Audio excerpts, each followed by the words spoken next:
आज आम्ही जयदादा वळवी आहेत त्यांची ज्या समाजकंटकांनी धारदार शस्त्राने खून करण्यात आला, जो मराठे आणि त्यासोबत एक पोलीस अधिकारी चौधरी होता, त्याच्या साक्षीने उपस्थित त्या एक आदिवासी समाजसेवकाचा खून झाला।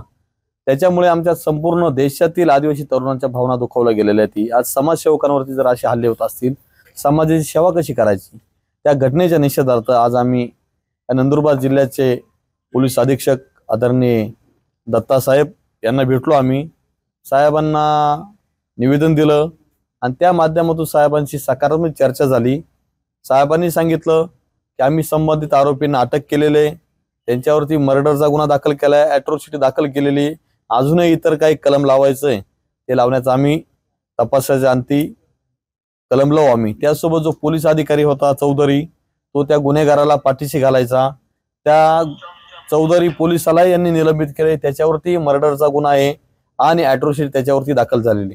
त्यासोबत जयदादा वळवीच्या कुटुंबावरती काही हल्ला झाला काही महिलांकडून, आणि उलटे जयदादांच्या भावावरती खोटे गुन्हे दाखल केले। ते खोटे गुन्हे मागे घेण्यासाठी आम्ही निवेदन दिलं आणि आदरणीय एसपी साहेबांनी आम्हाला सकारात्मक प्रतिसाद दिला की ते गुन्हे आम्ही नक्कीच मागे घेऊ आणि त्यांच्यावरती ज्या ज्या महिलांनी ज्या पुरुषांनी हल्ला केलाय त्या आरोपींवरती काहींवरती अॅट्रॉसिटी दाखल केली, हा मर्डरचा गुन्हा दाखल केलाय।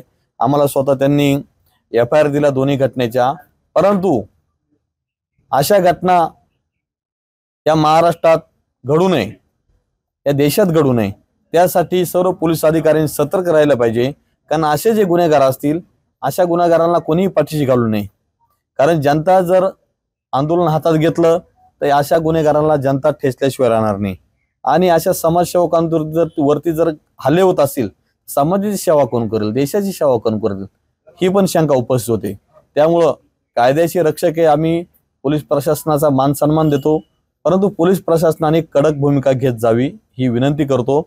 आणि नक्कीच आमचा एसपी साहेबांवरती विश्वास आहे, दत्ता साहेबांवरती, की ते त्यांची टीम खूप चांगल्या प्रकारे तपास करतात आणि जयदादाच्या आरोपींना नक्कीच कठोर सजा होणार हा आमचा विश्वास आहे आता आजच्या निवेदनाच्या माध्यमातून।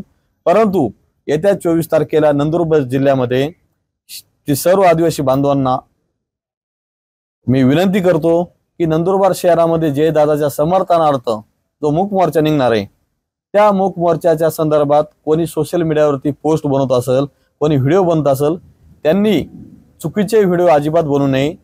त्यांनी जयदादाला न्याय मिळावा यासाठी चांगले व्हिडिओ बनवावे, जेणेकरून समाजाची नंदुरबार जिल्ह्यातील इतर जिल्ह्यातील आपल्या आदिवासी समाजाचे लोक मोठ्या संख्येने उपस्थित राहतील।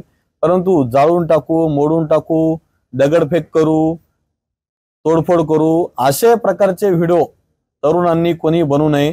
कारण असे जर व्हिडिओ बनवले, जर एखादी घटना घडली, समजा विरोधकांनीच जर त्यांचे माणसं पाठवले आपल्या मोर्चामध्ये आणि त्यांनीच जर काही घटना घडून आणली, काही कृत्य घडून आणली विरोधकांनीच, आणि ते जे व्हिडिओ बनवणारे लोक आहेत त्यांच्यावरती येईल सर्व आरोप। आणि त्या माध्यमातून जो आपला जयदादासाठी जो तपास सकारात्मक चांगला तपास चालू आहे एसपी साहेबांकडून, तो तपास वेगळ्या दिशेने जाईल आणि जयदादाचा तपास तसाच राहून जाईल।